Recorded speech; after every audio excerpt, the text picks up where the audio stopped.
दिल दीवाना बिन सजना के माने ना, ये पगला है समझाने से समझे ना। बन के लहू नस नस में मोहब्बत दौड़े और पुकारे, हो हो हो। बन के लहू नस नस में मोहब्बत दौड़े और पुकारे, प्यार में सब कुछ हार गए हैं, हिम्मत कैसे हारे, उसके सिवा दिल रब से कुछ भी मांगे ना, ये पगला है समझाने से समझे ना. So below me, I'm talking about the physics. So my name is Deepak Bisay and I welcome you to all on your awesome channel, and name of that channel is Physics by Bahubalya Physics. तर आजचा video आपण बनवणार आहे vertical circular मोशनच्या संदर्भामध्ये chapter number 1 rotational dynamic, I think 10 page नंबरवर आहे. Point mass undergoing vertical circular motion.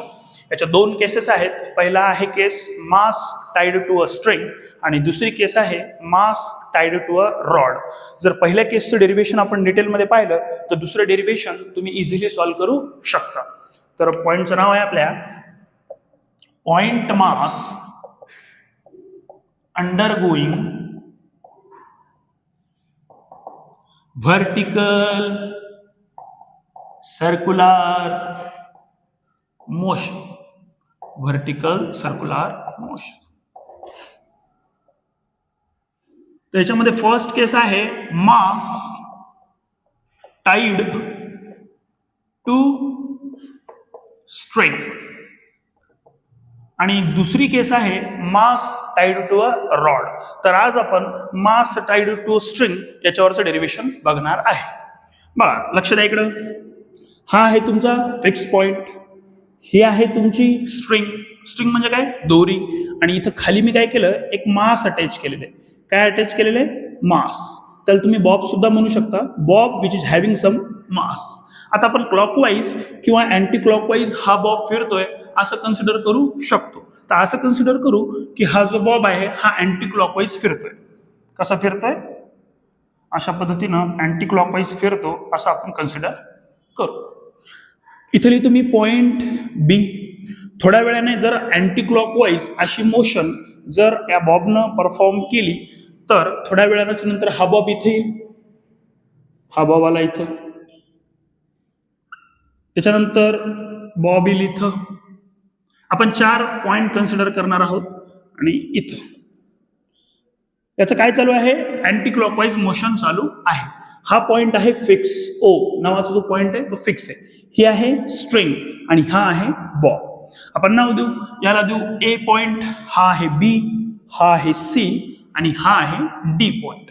तर आपल्याला काय करायचंय, प्रत्येक पॉइंटवर व्हेलॉसिटी कॅल्क्युलेट करायची. बघा, आता हा पेन आहे असं समजा, हा आहे मास बॉब खाली अटॅच केलेलं आणि ही आहे तुमची दोरी. आता हे असं कंटिन्युअस याचं रोटेशन होणार आहे. ठीक आहे. तर पहिला पाहू आपण. पॉइंट बी वर असते वेळेस बॉबचं वेट कुठे ऍक्ट होईल? खाली mg. काय ऍक्ट होईल? कारण आपल्याकडे नियम आहे, weight always act vertically downward. त्याच्यानंतर टेन्शन कुठे ऍक्ट होईल? ज्या वेळेस बॉब हा या बी पॉइंटर असेल त्यावेळेस टेन्शन कुठे ऍक्ट होईल? वरच्या डायरेक्शनला. त्याला म्हणून आपण टेन्शन ऍट पॉइंट बी. वरच्या डायरेक्शनला काय ऍक्ट होईल? कारण की इकडं ओ नावाचा फिक्स पॉइंट आहे. Tension always act towards fix point. मग इथं बॉब असेल पॉइंट डी वर, त्यावेळेस वेट खालच्या डायरेक्शनला. टेन्शन कुठे ऍक्ट होईल? या डायरेक्शनला. Tension at point D. का? इकडे फिक्स पॉइंट आहे. हे खाली का? कारण weight always act vertically downward. Point A वर बॉब असेल त्यावेळेस वेट खालच्या डायरेक्शनला आणि टेन्शन सुद्धा टेन्शन ऍट पॉइंट ए खालच्या डायरेक्शनला, कारण की इकडे फिक्स पॉइंट आहे. पा weight always act vertically downward and tension always act towards fix point. Towards fix point. मग बॉब ज्या वेळेस पॉइंट सी वर असेल त्यावेळेस वेट खाली, weight is equal to mass into gravity. Tension इकडे, टेन्शन ऍट पॉइंट सी. बघा अशा पद्धतीने प्रत्येक पॉइंटवरची व्हेलॉसिटी काढू. पहिले आपण काढू velocity at upper most point. Velocity at upper most point. Upper most point कोणता आहे? Point A. म्हणजे आपल्याला व्हेलॉसिटी ऍट पॉइंट ए किती काढायची आहे. मग आतापर्यंत आपण पाहिलेल्या रूल्सनुसार जेवढे फोर्सेस खालच्या डायरेक्शनला त्या सगळ्यांची ऍडिशन इज इक्वल टू जेवढे फोर्सेस वरच्या डायरेक्शनला, जेवढे फोर्सेस राईट डायरेक्शनला त्या सगळ्यांची ऍडिशन इज इक्वल टू जेवढे फोर्सेस लेफ्ट डायरेक्शनला. पण या गिव्हन फिगरमध्ये सगळे व्हर्टिकलच फोर्सेस आहेत, हॉरिझॉन्टल फोर्स आहे का? नाही. मग फक्त आपल्याला व्हर्टिकल फोर्सेस कन्सिडर करायचे आहेत. पण पहिले आपण पॉइंट ए वर किती व्हेलॉसिटी असणार आहे या बॉबची हे कॅल्क्युलेट करू. मग बघा पॉइंट ए वर खाली जाणारे कोणकोणते फोर्सेस आहेत? पहिले आहे टी ए. दुसरा खाली जाणारा फोर्स कोणता आहे? एम जी, म्हणून ऍड केला. अजून एखादा खाली जाणारा फोर्स आहे का पॉइंट ए वर? नाही. असता तर मी ऍड केला असता. इज इक्वल टू, आता याला कोण बॅलन्स करणार? याच्या अपोजिट डायरेक्शनचे फोर्स. मग आता हे दोन्ही कसे ऍक्ट व्हायले? Towards the centre. मग याला आपण सेंट्रिपिटल फोर्स असं कन्सिडर करू शकतो. आणि याला बॅलन्स कोण करेल? आउटवर्ड साइडला सेंट्रिफ्युगल फोर्स. त्याचा फॉर्म्युला काय असतो? M V square by R. आता व्हेलॉसिटी ऍट पॉइंट ए काढत आहो आपण, म्हणून याला व्ही ए असं म्हणतो. बरोबर. मग बघा आता टेन्शन ऍट पॉइंट ए. आता लक्षात घ्या हे रॉड आहे, पेन आहे, पण आपण काय पाहतो? मास टाईड टू अ स्ट्रिंग. ही दोरी आहे असं समजा, आणि हे जे निळं झाकण आहे तिथं काय? Bob attach. आता अशा पद्धतीने ते फिरणार. आता सांगा ज्यावेळेस पॉइंट ए वर असा तुमची स्ट्रिंग येऊन थांबेल त्यावेळेस स्ट्रिंग अशी थांबेल का? नाही. हे मास असं इथं राहील का? कारण ही दोरी आहे. पॉइंट ए वर आल्याच्या नंतर हे मास असं खाली पडून जाईल. इथं काही टेन्शन राहील का? नाही. So tension at point A is zero. कळालं? ए पॉइंट वर टेन्शन झिरो का असेल? कारण ही स्ट्रिंग हे मास इथं राहणार नाही, हे असं खाली पडून जाईल. म्हणून टी ए किती झाला? झिरो. मग टी एच्या ठिकाणी झिरो पुट केलं, मग equation m g is equal to m v A square divided by r. हे एक एम कॅन्सल, हे एक एम कॅन्सल.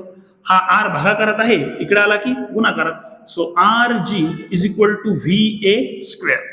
मग taking square root on both side, so v A is equal to under root of r g. This is the speed of bob at point A. डेरिव्हेशनच्या अगोदर दुसरा एक point लक्षात ठेवा. हा जो पॉइंट बी आहे, पॉइंट बी हा आपण रेफरन्स पॉइंट म्हणून कन्सिडर करणार आहोत. पॉइंट बी काय आहे? Reference point. Reference point consider करतोय आपण असं. Consider point B is a reference point. म्हणजे कधी सुद्धा आपल्याला लेंथ मेजर करायची असेल तर पॉइंट बी पासूनच आपण मेजर करणार. तर व्हेलॉसिटी ऍट पॉइंट ए आपण कॅल्क्युलेट केलेली आहे. आता काढू velocity at lower most point. Velocity at point B number 2. Velocity at lower most point. Velocity at lower most point. Lower most point कोणता आहे? बी. मग इथे मला काय कॅल्क्युलेट करायचं आहे? व्हेलॉसिटी ऍट पॉइंट बी किती. बघा पॉइंट ए वरची व्हेलॉसिटी तुम्ही या पद्धतीने काढली. आता उरलेल्या पॉइंट वर व्हेलॉसिटी काढण्यासाठी आपल्याला काय करावं लागेल? लॉ ऑफ कन्झर्वेशन यूज करावं लागेल. So according to, short form लिहितो, according to conservation of energy. According to law of conservation of energy. ते तर माहितीच आपल्याला, energy can neither be created nor be destroyed but it can be transfer from one form to another form. आता इथं particular काय व्हायला बघा, total energy at point A is equal to total energy at point B, किंवा total energy at point A is equal to total energy at point C, किंवा total energy at point A is equal to total energy at point D. मग सध्या आपण काय काढतोय? Velocity at point बी काढतोय. मग मी काय लिहिणार बघा, total energy at point A, A वरची नेहमी घ्यायची, is equal to total energy कोणती काढायची मग? At point B. आता सांगा total energy at point A आणि बी काय असेल? जर तुम्ही केअरफुली ऑब्झर्व केलं तर बघा, हे निळं झाकण म्हणजे तुमचा बॉब आहे, हे असं असं रोटेट होत आहे, बरोबर आहे. तर इथं काय व्हायलं, बी पॉईंट पासून जर तुम्ही कन्सिडर केलं तर इथून इतकं अंतर किती असेल, सर्कल असल्यामुळं इथून इतकं अंतर किती असेल, आर. इथून इतकं अंतर सुद्धा काय असेल, व्हर्टिकल सरळ अंतर किती असेल, आर. हे पण किती असेल, आर. हे पण किती असेल, R. Okay. So L is the length of string. Length किती आहे, इथून इथपर्यंत, म्हणजे L is equal to R. ठीक आहे. आता total energy at point A आणि बी किती असणार आहे बघा. इथं हे असं रिव्हॉल्व होत असते वेळेस इथं काय व्हायला, स्पीड कॉन्स्टंटली चेंज होते बघा. हा बॉब खाली येतो तेव्हा फास्ट होतोय, वर जातो तेव्हा हळूहळू वर जाईल, आणि खाली येताना परत स्पीड नाही, म्हणजे इथं स्पीड चेंज होईल. मग कायनेटिक एनर्जीचा काय फॉर्म्युला आहे, kinetic energy is equal to half M V square. मग जिथे कुठे व्हेलॉसिटी, फॉर्म्युल्यामध्ये व्हेलॉसिटी आहे, जिथे कुठे व्हेलॉसिटीचा संबंध येतो तिथे कायनेटिक एनर्जी असते, आणि जिथे कुठे हाईटचा संबंध येतो तिथं काय असते, पोटेन्शियल एनर्जी. मग पोटेन्शियल एनर्जीचा फॉर्म्युला काय, mgh. जिथे कुठे हाईटचा संबंध येतो तिथे पोटेन्शियल एनर्जीचा संबंध येतो. मग पहा, व्हेलॉसिटी ऍट पॉइंट बी काढण्यासाठी आपल्याला काय लिहावं लागेल, total energy at point A is equal to total energy at point B. मग at point A total energy काय असेल, kinetic energy at point A plus potential energy at point A. बघा इथं पण ए सगळीकडेच आहे. Total energy at point A याचा अर्थ काय होतो, kinetic energy at point A आणि potential energy at point A. तसंच total energy at point B काढायचं असेल तर परत kinetic energy at point B plus potential energy at point B. आलं लक्षात. मग आता आपण सॉल्व्ह करू समोर डेरिव्हेशन.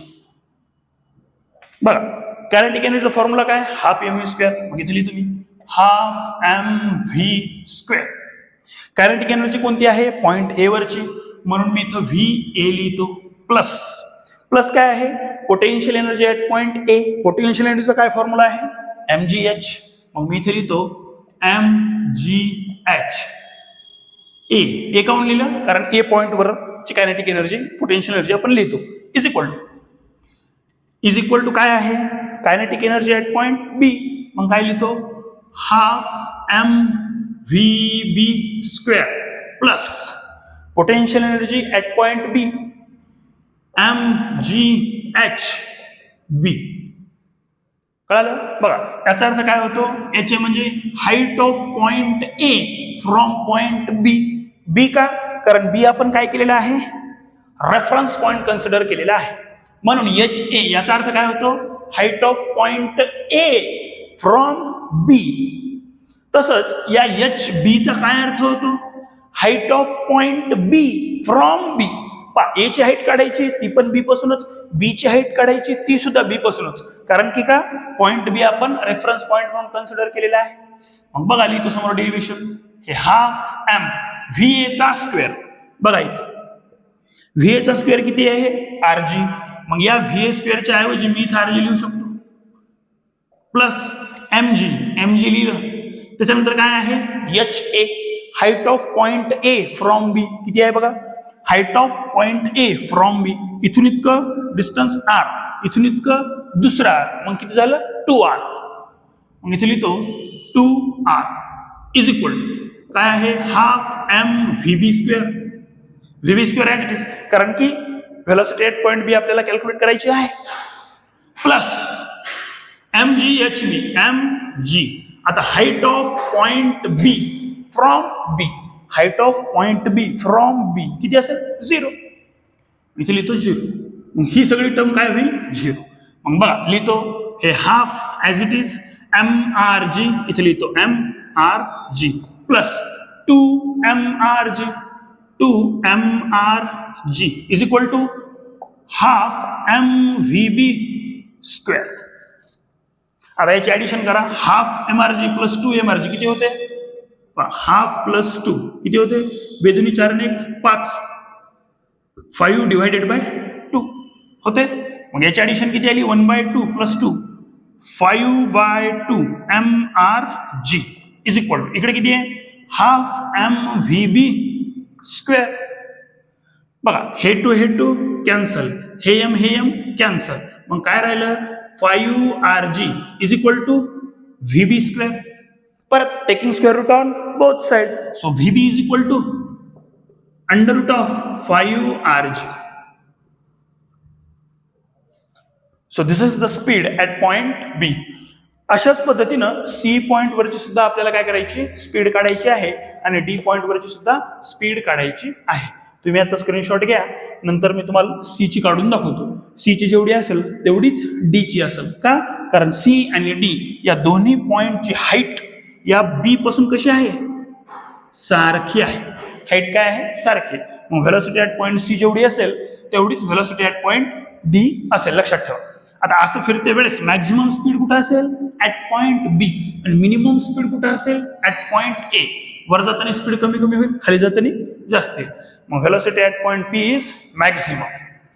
आता स्क्रीनशॉट घ्या, व्हेलॉसिटी ॲट पॉइंट सी काढूया. घेतला स्क्रीनशॉट. Now third number. आता काय काढायचं आपल्याला, व्हेलॉसिटी ॲट पॉइंट सी. बघा, ज्या पद्धतीनं व्हेलॉसिटी ॲट पॉइंट बी आपण कॅल्क्युलेट केलेली आहे त्याच पद्धतीनं व्हेलॉसिटी ॲट पॉइंट सी आणि डी आपण कॅल्क्युलेट करू शकतो. तोच रूल लावायचा. सो लक्ष द्यायचं. आता काय करायचं, ए आणि बी झाली. आता काढायची velocity at point C. Velocity at point C म्हणजेच v C is equal to किती काढायचं. सी पॉइंटवरची व्हेलॉसिटी काढायची. मग काय, according to law of conservation of energy, जसं आपण बी पॉइंटवर व्हेलॉसिटी काढते वेळेस काय लिहिलं होतं, total energy at point A is equal to total energy at point B. आता मला कोणती काढायची आहे, व्हेलॉसिटी ॲट पॉइंट सी. मग मी काय लिहिणार, total energy at point A is equal to total energy at point C. मग इथे लिहितो total energy at point A is equal to total energy at point C. कारण सी या पॉइंटवरची व्हेलॉसिटी मला काढायची. मग total energy at point A याचा अर्थ काय होतो, आत्ताच आपण पाहिलं, kinetic energy at point A plus potential energy at point A is equal to total energy at point C. याचा अर्थ काय होतो, परत kinetic energy at point C plus potential energy at point C. Right. मग kinetic एनर्जीचा formula half M V square. इथं A point आहे म्हणून इथं ए लिहितो, प्लस पोटेन्शियल एनर्जीचा फॉर्म्युला एम जी एच. इथं ए पॉइंट आहे म्हणून इथं ए लिहितो, इज इक्वल टू परत कायनेटिक एनर्जीचा formula half M V square. इथं सी पॉइंट आहे म्हणून इथं सी पॉइंट लिहितो, प्लस पोटेन्शियल एनर्जीचा फॉर्म्युला एम जी एच. इथं सी पॉइंट आहे म्हणून इथं सी पॉइंट लिहितो. बघा, हाफ एम व्ही ए स्क्वेअर. व्ही ए स्क्वेअर आपण आत्ताच काढलेली व्हेलॉसिटी किती आलेली आहे, v A is equal to v A square is equal to 5rg. V A is equal to under root of 5rg आत्ताच आपण कॅल्क्युलेट काढली. मग या व्ही एच्या ठिकाणी मी काय लिहू शकतो, V A is equal to 5rg. आपण काढलेली आहे velocity at point A. V A आलेली होती अंडर रूट ऑफ 5rg आणि व्ही ए स्क्वेअर किती आहे, 5rg. मग या व्ही ए स्क्वेअरच्या ऐवजी मी 5rg ठेवू शकतो. मग इथे लिहितो 5rg plus m g h A. Height of point A. Height of point A काढायची आपल्याला कुठून, point B. Height of point A from B. बघा किती, इथून इतकी आर, इथून इतकी आर. मग इथे किती लिहिणार मी, 2r is equal to half M v C square. कारण व्हेलॉसिटी ॲट पॉइंट सी आपल्याला काढायची, plus m g height of point C from B. Height of point C from B किती आहे, ती किती आहे, आर. म्हणून मी इथं काय लिहिणार, आर. आलं लक्षात, लिहून घ्या एक मिनिट. घेतलं लिहून. बघा, व्हेलॉसिटी ॲट पॉइंट ए किती आली होती, 5rg. आपण चुकून लिहिलं, कारण व्हेलॉसिटी ॲट पॉइंट ए किती आली होती, rg. किती आली होती, velocity at point A is equal to under root of rg आली होती. म्हणजेच व्ही ए स्क्वेअर किती असेल, rg. म्हणून आपण इथं काय पुट केलं, व्ही च्या ठिकाणी 5rg पुट केलं, तर तिथं काही rg. लक्षात ठेवा, V A square is equal to rg. V A square is equal to rg. बाकी सगळं सेम. मग पहा आता सॉल्व्ह करतो. हे किती आहे, half mrg. Half mrg plus हे किती आहे 2mRg, मग इथे लिहितो 2mRg इज इक्वल टू, आता हे इकडे आहे mRg, हे प्लस आहे, हे इकडे आल्यावर काय होईल minus mRg is equal to काय राहिलं half mvc square. Velocity at point C आपल्याला काढायची, बरोबर. सो हे half mRg as it is plus या 2 mRg मधून 1 mRg मायनस झाला तर किती राहिला 1 mRg, मग इथे लिहितो mRg इज इक्वल टू काय आहे हाफ mvc स्क्वेअर. मग हाफ mRg प्लस 1 mRg, इथं काय नाही म्हणजे 1 आहे. हाफ mRg प्लस 1 mRg किती होते, हे हाफ प्लस 1 क्रॉस मल्टिप्लिकेशन करतो असतो आपण, बे एक बे 2 आणि 1 3 डिवायडेड बाय 2. मग याचा आन्सर किती येते 1/2 mRg plus 1 mRg is equal to 3/2 mRg. इथे लिहितो किती येते 3/2 mRg आलं इज इक्वल टू काय half mvc square, half mvc square. बघा हे two get cancel, this m and this m get cancel. आता करायला 3rg, so 3rg is equal to vc square. So taking square root on both sides, then we will get Vc is equal to under root of 3Rg. बघा point C हा B पासून same height वर आहे आणि point D सुद्धा B या point पासून same वर आहे, म्हणून आपण velocity at point C is equal to velocity at point D is equal to under root of 3Rg असं लिहू शकतो. तर अशा पद्धतीनं आपण velocity at point A, velocity at point B, velocity at point C आणि velocity at point D calculate केलेली आहे.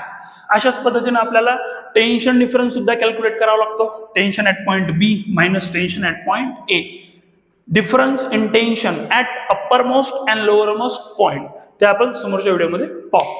So thank you.